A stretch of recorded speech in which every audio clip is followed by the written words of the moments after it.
Okay, let's unpack this. We talk a lot about destiny on this show. Usually when we bring up the word destiny, we're wading into very soft, very romantic waters. It's the stuff of paperback novels and, inspirational Instagram quotes.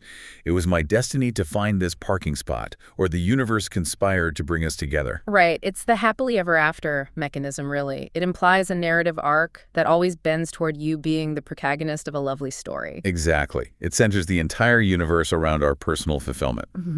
But the material we are diving into today, it takes that soft, fluffy concept of destiny, puts it in a hydraulic press, and just crushes it. That's a good way to put it. The text we are analyzing today is anything but soft. It is rigid, it is architectural, it's military. And honestly, it's a little bit terrifying. It certainly strips away the romance, doesn't it?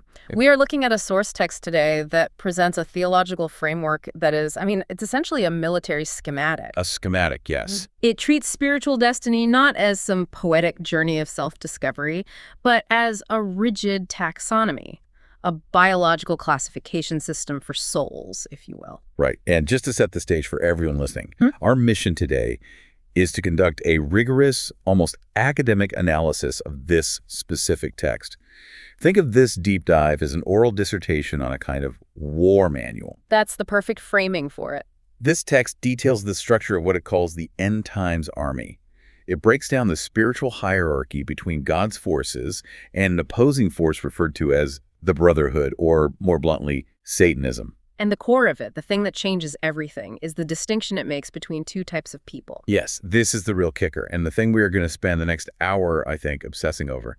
It argues that humanity, or at least the believing part of humanity, is divided into two distinct castes, the predestined and the called. Or, to use the specific terminology found in the source text, which is important, the selados, which translates to the sealed, and the elados, the elected, or, as we'll say, the called. And I want to be crystal clear before we go any further. This isn't just a semantic difference. It's not like the difference between a manager and a supervisor. No, not at all. It's a functional, almost an ontological difference. And that is the central thesis of our deep dive today. So what's the thesis? The source argues that spiritual destiny is not uniform. We tend to think everyone is on the same playing field, that every believer has the same potential, the same risk profile, the same path to success or failure. Kind of a spiritual democracy. Exactly. But this text argues that there is a specific class of souls who literally cannot fail their mission. Those are the predestined. And a much, much larger class who must actively, sometimes agonizingly, choose their mission every single day. Those are the called. And if you don't understand that distinction, you don't understand history. At least not the way this text views it. Precisely. It's like trying to understand a game of chess without realizing that the queen and the pawn have completely different rules of engagement. They're on the same board, but they are not the same kind of piece. A perfect analogy. So our structure for this dissertation is as follows. We're going to look at the taxonomy of souls defining these two groups. Then we'll examine the mechanics of how a called person can fail, which, spoiler alert, the text suggests is frighteningly easy. Oh, great. Then we'll look at the strategic asymmetry of the enemy, and finally, we will crunch the numbers. And the numbers, I have to warn you, they're shocking. The numbers legitimately made my jaw drop. I actually reread that section 3 times to make sure I wasn't hallucinating. I did the same thing. But we'll get there. Let's start at the top, section 1, the taxonomy of souls. We have these two categories, the predestined and the called. Let's talk about the predestined first, the sealed. Who are these people? So the source text defines the sealed, the selados, as a minimal percentage of believers, a tiny fraction. These are the anchors of history. The defining characteristic here is a complete lack of option regarding the ultimate outcome of their mission. Lack of option. Yes, they do not have the luxury or maybe the burden of escaping their spiritual destiny. Lack of option. That sounds oppressive. I mean, we talk so much about free will being the core of faith, the core of love. Are you saying these people are just, robots, puppets? It's more nuanced than that. It's not that they don't have agency in the day-to-day. They still decide what to eat for breakfast. They still feel pain. They still have personalities, hopes, and fears. Okay. But in the macro sense, on the grand timeline of history, their endpoint is fixed. The text uses this phrase, history must be fulfilled. It has to happen, and it has to happen through them. They are the structural beams of God's plan. Structural beams. I like that. If they move, the building collapses. And since God's plan cannot collapse, they are not allowed to move. Their destination is fixed. So their free will is constrained by the necessity of the mission. It's like they're on a train track. They can walk around inside the train car, they can look out the window, they can talk to other passengers, but the train is going to one specific station no matter what. That's a fantastic analogy, exactly. The text implies that for these individuals, the Christian life experience is fundamentally different from everyone else's. They have a target on their back from day one, which we will discuss later, but they also have a safety net of sorts. A safety net. Yes, but not a safety net of comfort. Their lives are often described as incredibly difficult, but a safety net of completion. They will finish the race. The text says they cannot flee from this destiny. There is no escape hatch. Who are we talking about here? Give me some examples. Who are the examples the text gives? Because this sounds like a very exclusive, very intense club. It is. The primary New Testament examples given are, first and foremost, Jesus, which is the ultimate prototype, obviously. Of course. And John the Baptist. John the Baptist. Okay, that makes a lot of sense in this context. You think about his life. He literally lives in the desert, eats locusts and wild honey. His only job is to announce the Messiah, and then he gets beheaded. You can't really opt out of that role. You can't just decide, you know what, I'm tired of the wilderness. I'd rather open a bakery in Jerusalem and settle down. Exactly. His role was ontologically fixed before he was even born. The angel tells his father what he will be. He was sealed for that one specific function, to be the forerunner. If John the Baptist decides to open a bakery, the Messiah doesn't get announced in the way prophecy dictates, and the whole system fails. And the system, according to this text, does not allow for that kind of failure at those key pivot points. So he is sealed, his will is aligned, by force if necessary, with the grand design. Okay, so that's the sealed, the special forces, the unshakable beams of history.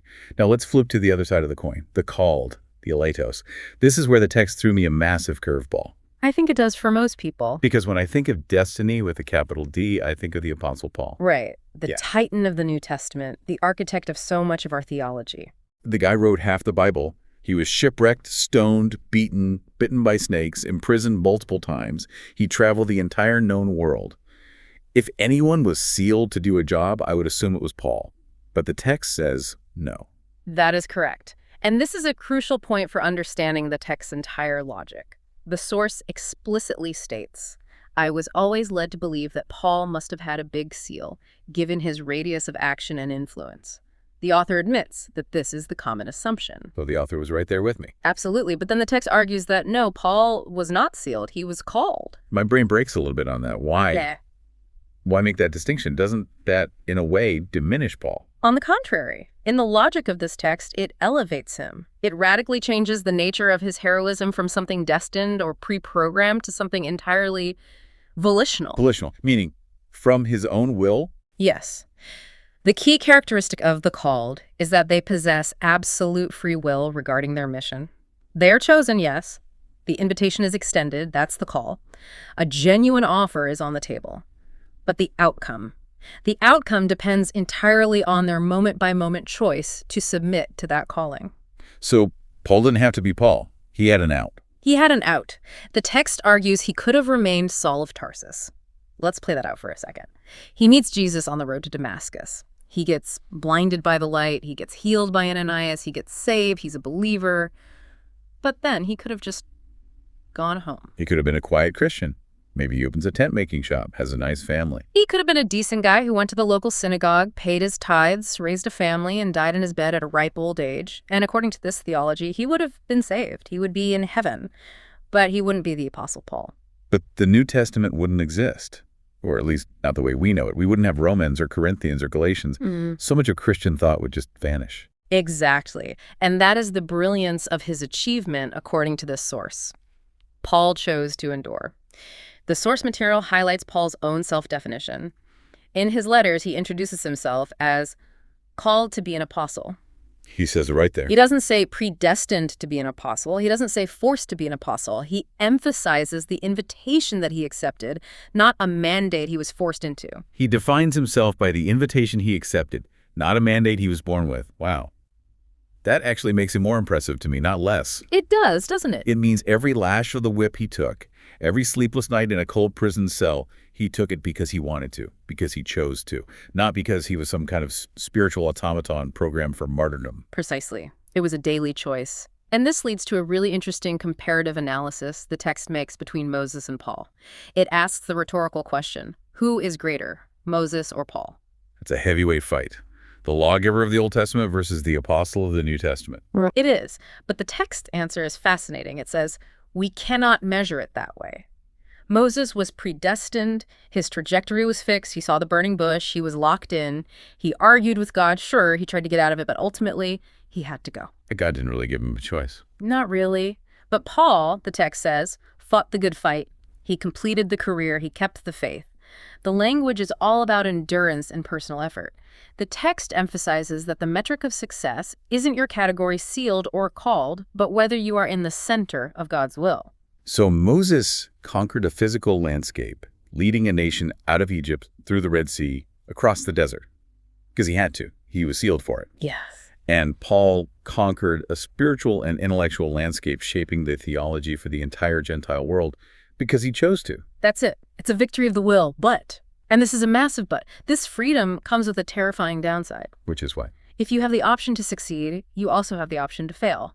And not just fail a little bit, but to fail catastrophically. And that segues us perfectly into section 2, the vulnerability of the called. Because if the called are the furniture and not the beams, furniture can be broken. Furniture can be thrown out. This is what we might call the mechanics of failure. Because the called rely on free will, there are high-risk assets in the spiritual war. They are incredibly valuable, but also incredibly fragile. And the text provides a sobering, almost brutal catalog of failed callings. History is just littered with them, according to this author. The one that stood out to me immediately, the one everyone always goes to, was Judas. I feel like Judas is always the philosophical punching bag in these discussions. He's the ultimate test case. Right. The classic question is, was he destined to betray Jesus? Was he just a robot built for betrayal? Because if he was, it seems really unfair to blame him for it. What does this source say? The source takes a very specific, and I would say a very technical view on Judas. It doesn't just say he was evil, it refers to it as the polarity theory. Polarity, okay, like a magnet. Or electricity, a positive and a negative pole. That's the exact concept. Think of a battery or a magnet. The text asserts that God did choose Judas. It says, and I'm quoting the sense of it here, inside the Brotherhood, it is believed that Judas, for example, God essentially chose. So God chose him for good? For good. His potential was for good. He was called to be an apostle, just like Peter or John or Andrew. He wasn't a plant or a sleeper agent for the enemy from the beginning. So he started with a positive polarity. He had the potential to be St. Judas. Correct. Imagine a timeline, an alternate reality where Judas is one of the great pillars of the early church, where he dies a martyr's death for the faith. That potential, according to this text, existed. It was real. So what happened? The source argues that the Brotherhood, the organized satanic forces, managed to alter his polarity. No. How do you do that to someone? The text suggests it's a gradual process. They took a vessel that was designed for blessing and over time inverted it. They flipped the switch. He became an instrument of the inferno. The text implies that this wasn't an overnight switch. It was a slow, subtle shifting of his internal compass, probably through things like greed, disillusionment, ego. That is a chilling concept. Alter his polarity. It sounds like he was hacked, like a computer system being compromised. In a spiritual sense, yes, that's a perfect modern analogy for it. The devastating implication is that God's choice, the calling, was canceled out by the enemy's manipulation and, crucially, Judas's own human weakness. He allowed it. He opened the door for his polarity to be shifted. So for you listening, the takeaway here is that being chosen by God doesn't guarantee you won't end up playing for the other team if you aren't vigilant. The call isn't a magical shield. It's just an invitation to the game. A very dangerous game. Correct. And the text doesn't stop with Judas. It lists others, the first generation of Israelites who left Egypt. Right. An entire generation. They were called to the Promised Land. They saw the plagues. They walked through the Red Sea. Did they make it? No. Yeah. They complained and rebelled and died in the desert. Only their children went in. Exactly. A whole generation of failed callings. The text mentions Nadab and Abihu, the sons of Aaron the high priest. They offered unauthorized fire on the altar and were consumed by fire from God. A very direct, very immediate failure. Then you have King Saul. He was chosen by God. He started humble. He was anointed by Samuel. But he ended up paranoid, consulting witches, and dying in disgrace on his own sword. Another one who started with a positive polarity and ended up completely inverted. Completely. The text even mentions prophets in the Old Testament who started out hearing from God but ended up prophesying by their own soul rather than the Spirit. And in the New Testament, Ananias and Sapphira. The couple who lied about the money and dropped dead. Yes. And the text makes a fascinating theological distinction here, which is really important. It says these figures, most of them, remain saved. They are still children of God. They're not necessarily in hell, but they lose the blessing, the conquest, and the Christian life experience. That's a very specific kind of tragedy. It's not going to hell. It's wasted potential. It's being a saved person who lives a meaningless, failed life. It's getting a ticket to the banquet, but starving to death outside the door. The text puts it brutally. They opted to prophesy according to the soul and not according to the Spirit.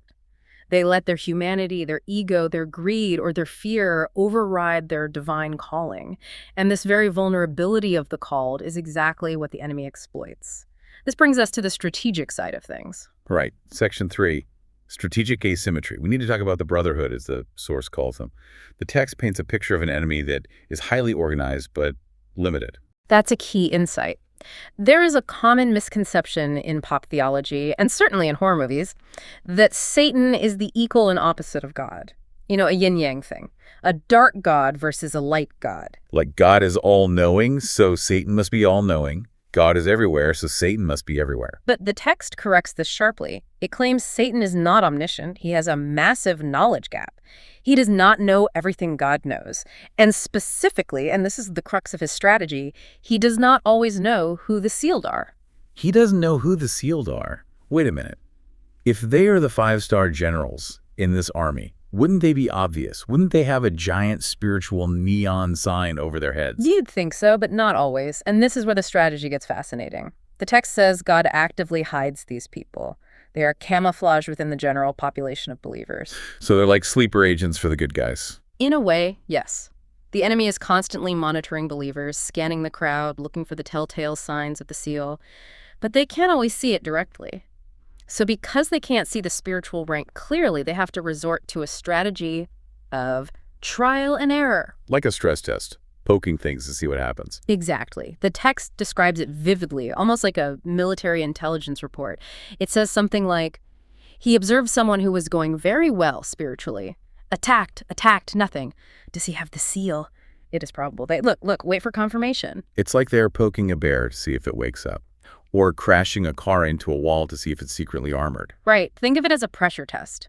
The enemy applies intense pressure sickness, financial ruin, relationship strife, persecution. If the person breaks under that pressure, if they renounce their faith or just give up. The enemy goes, okay, not sealed. Not sealed, just a called one who failed. We flipped their polarity. Good work, team. Move on to the next target. But if they don't break, if they endure at all. If they don't break, if they never cool down, as the text says, the enemy's alarms start going off. They start to suspect, okay, we might be dealing with a sealed one here. This one is dangerous. We need to escalate. That puts a whole new spin on suffering, doesn't it? If you're going through absolute hell, it might be because the enemy's trying to figure out what you are. It's a form of spiritual interrogation. It creates what the text calls a target on the back. The source says the sealed will, at some moment in their lives, have a target right in the middle of their back. But, and this is a critical nuance that debunks a lot of charismatic stereotypes, the training for the sealed varies. What do you mean? Well, the text debunks the myth that spiritual warfare always looks like a fantasy novel. You know, people think if you're spiritual or chosen or a general, you must be seeing angels and demons everywhere. You're living in a constant episode of Supernatural or something. Right, lots of visions and voices and floating objects. The text says that's not necessarily true. It says the training depends on the mission.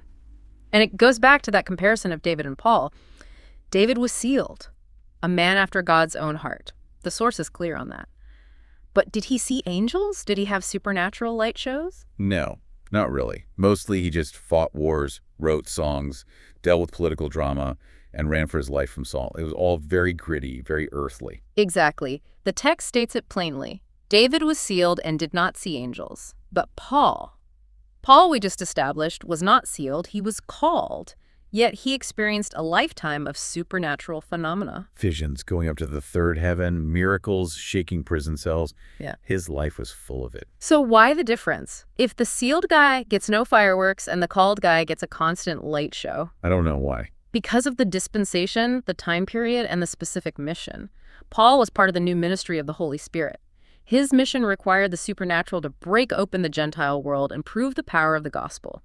David's mission required political and military leadership to establish the physical kingdom of Israel. So the takeaway is, don't judge your spiritual status by how many visions you have or don't have. Exactly. The level of supernatural exposure depends on the specific job you have to do, not the inherent status of your soul. The text calls that kind of expectation futilities. What matters is fulfilling the mission.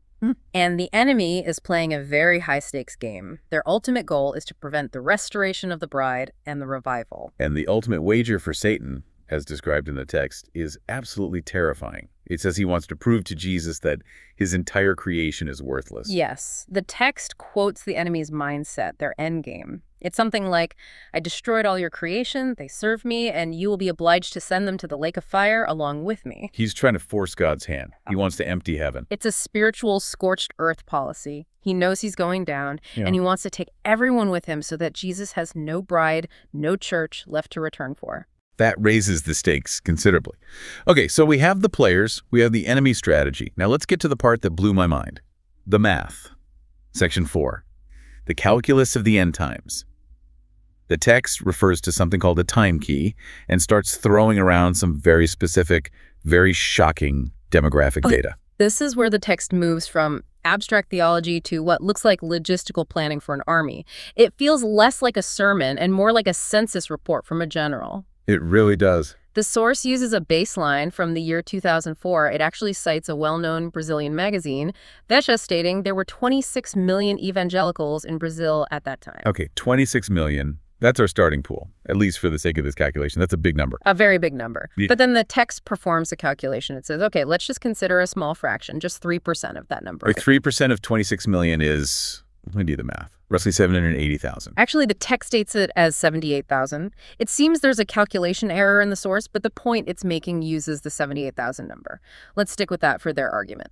Okay, 78,000, my apologies. So 78,000, that's still a decent-sized city, maybe a large football stadium filled to capacity. Yes, a significant group. But then it drops the hammer. The text states, and this is almost a direct quote, the number of sealed people that God separated in all the world is less than these 3% of Brazilians. So less than 78,000. Wait, pause. Let me make sure I heard that right and that the listener heard it. Less than 78,000 in the entire world, not just in Brazil. Correct. That is the claim. It says the army of the sealed is a small, very small minority. We are talking about a microscopic elite force scattered across the entire globe. That completely reframes the scale of what's happening. If you believe this text, there have been billions of Christians in history, hundreds of millions alive today, but the sealed core, the unshakable structural beams, is less than a stadium full of people. It creates a sense of extreme scarcity and therefore extreme value for each one of them. It's not a mass infantry, it's a team of generals and special operators. And it gets even more specific. There is a deadline. A deadline for what? For recruitment. The source explicitly states that recruitment for the sealed closes in the year 2006. 2006. That's almost 20 years ago now. Yes. It says the sealed that God already recruited and is still going to recruit until 2006. After that, no more. The number is predetermined. The window for being initiated into that group is closed. So if you're listening to this and you weren't active or recruited in this specific way by 2006, then according to this text, you aren't sealed. That seems to be the direct implication. The text even gives an age profile. It notes that in 2006, the majority of this army was expected to be between 35 and 40 years old. Wow. So this is a specific generation. If they were 40 years old in 2006, they're in their late 50s or early 60s now. It appears so. It allows for some exceptions, of course. Some will be younger or older, but the core demographic profile is very specific. This generation was being positioned to lead what the text calls the restoration of the bride. It frames this generation as the final pivot point in history. And how are they organized? because fewer than 78,000 people isn't enough to cover the globe unless they are leveraged somehow. There has to be a structure. There is. It's a cellular structure. The text calls it the 1+11 model. 1+11. The text explains that for every one sealed couple or individual, there are assigned 11 called couples or individuals. So it's a squad of 12 units. That number is obviously significant, like the 12 disciples, the 12 tribes of Israel. Exactly. A total of 12 men and 12 women, making a squad of 24 people in total if they are all couples. The 11 called ones are meant to support the one sealed one. The text explicitly compares them to David's mighty men who fought for him. So the sealed person is the anchor, the commander of this little squad. Yes. They function as a living body. The sealed person provides the stability, the spiritual direction, the unction, as the text calls it. The called provide the force, the resources, the action, the support. But here's the problem. We just spent 10 minutes establishing that the called are the ones with absolute free will. They're the ones who can fail. They are the ones who can quit. So this structure seems inherently unstable. It is. You have a field leader who can't quit, surrounded by 11 people who can, at any moment. That is the inherent risk baked into the entire system. The sealed leader isn't going anywhere. They are the anchor. But the 11, they are the volatility in the system. They can leave. They can have their polarity flipped. They can fail. The text warns, the perfect will of God is that all remain until the end, but that will depend on the free will of each one. And if they leave, what are the consequences for desertion? The text is stark. It does not sugarcoat it at all. If they leave, if they become what the text calls false prophets or false apostles who abandon their posts, they lose the spiritual protection that comes from being part of that unit. They stay behind to contemplate face-to-face the Antichristo and experiment the horrors of the apocalypse. Yikes. So the stakes of sticking with your sealed leader are essentially your survival through the end times. Spiritual survival, yes. It creates a dynamic of intense loyalty, but also intense pressure. The called share in the honor and the glory if they stay. The text says they will see things that false prophets never dreamed of, but they carry the constant risk of desertion. It's a high-reward, high-risk contract. This brings us to Section 5. Because if you have a system where sealed people are these rare hidden commanders, and the enemy is constantly trying to find them, that seems like it would breed a lot of paranoia and maybe a lot of ego. Oh, absolutely. Everyone wants to be the sealed one. Everyone wants to be the main character, the protagonist. And the text actually addresses this. It has a surprisingly sharp sociological critique of the modern church. It does. It attacks what it calls collective delirium. I loved this part. It felt so grounded and, frankly, necessary. The text basically says, stop acting like you're so important. It critiques the ego trap. The author observes that many people in the church want to believe they're being persecuted by the brotherhood. Why? Why would anyone want to be persecuted by the devil? That sounds absolutely miserable. Because it validates their importance. It's what you might call the badge of honor fallacy. If the devil is personally attacking me, I must be a major threat to his kingdom. I must be a big seal. I must be dangerous. It turns personal suffering into a status symbol. So if I trip on the sidewalk or my car breaks down or I have a fight with my spouse, it's not because life is hard or I made a mistake. It's because the grand forces of darkness are conspiring to stop my glorious destiny. Precisely. The text mocks this attitude. It says something to the effect of, any stumble in the street is already a sign that the brotherhood is persecuting them. The author dismisses it all as futilities. They say people are wasting time and energy on these fantasies instead of occupying their correct and perhaps humble place in the body of Christ. And then they drop that quote, the quote from the high priest. Yes. This is a moment where the source claims to have some kind of insider knowledge, whether through testimony or other means.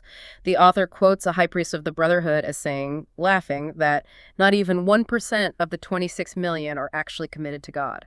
Oof, that burns. Not even 1%. That is a scathing indictment of the church. It's a massive reality check. The text argues that most of the demonic attacks that people complain about aren't high-level strategic conspiracies from the Brotherhood.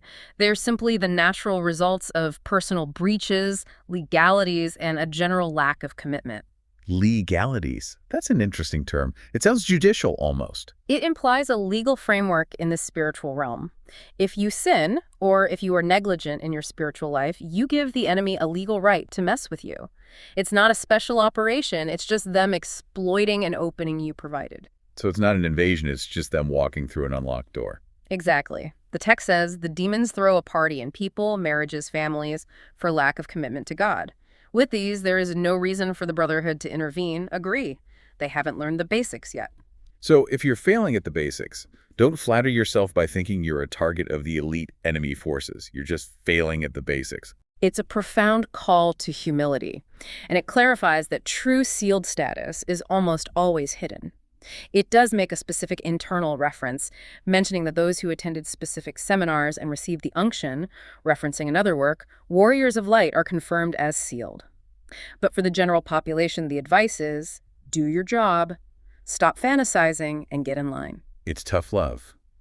But it seems necessary in this worldview. If you have an army where every private thinks they are the general, you're going to lose the war before it even starts. Exactly. You can't be an effective soldier if you're living in a fantasy world where you're the main character. The text demands you accept your role, whatever it is, and execute it with excellence. Before we wrap up, we have to touch on Section 6, the ultimate example.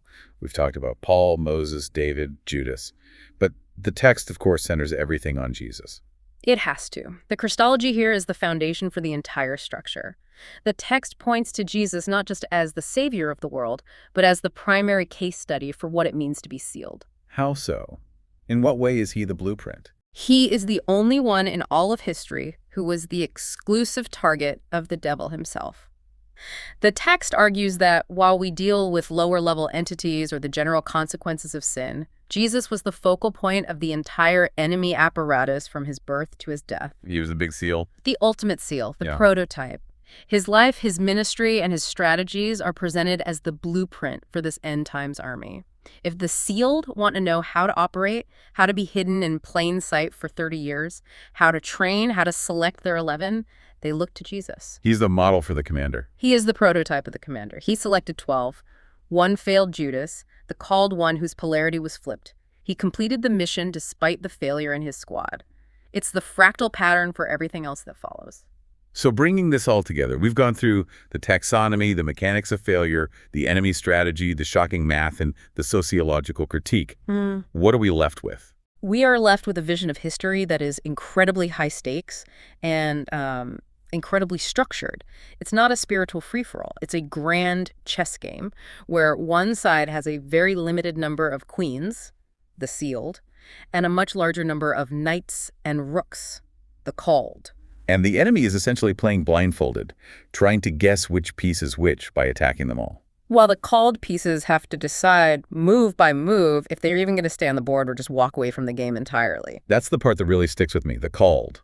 Because statistically, if we believe the numbers in this text, fewer than 78,000 sealed in the whole world, then almost all of us, if we are believers, are called, not sealed. The odds are overwhelming, yes. We aren't the special forces who can't fail. We are the volunteers who might fail at any time. And that puts the responsibility squarely back on our shoulders. It means our daily choices matter immensely. It means we can't just coast on a vague notion of destiny.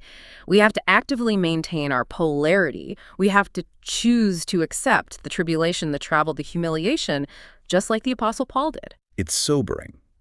It suggests that the vast majority of what people call spiritual warfare is, according to this text, just vanity. But the real war, the one that actually matters, it's happening in the quiet, unseen decisions to stay faithful when nobody is watching. Exactly. If the sealed are hidden by God and the called are targets of opportunity, who is actually fighting the war on a daily basis, it's the people who show up day after day without the need for applause or supernatural fireworks, the ones who just do their duty. So here's the question I want to leave you, the listener, with today. It's a provocative thought based on this text. We all like to think we have a great destiny. But this source suggests there is a profound difference between destiny and duty. That's good. Are you waiting for a seal that guarantees the outcome? Are you waiting to be told you're the main character in the movie, the one who cannot fail? Or are you willing to accept the call that requires your participation, your risk, and your daily conscious choice? Because if you are called, the end of your story isn't written yet. You are writing it right now, with every choice you make. And on that very intense note, we're going to wrap up this deep dive. Whether you're sealed, called, or just deeply curious, thanks for going down the rabbit hole with us. It's been a fascinating discussion. See you next time.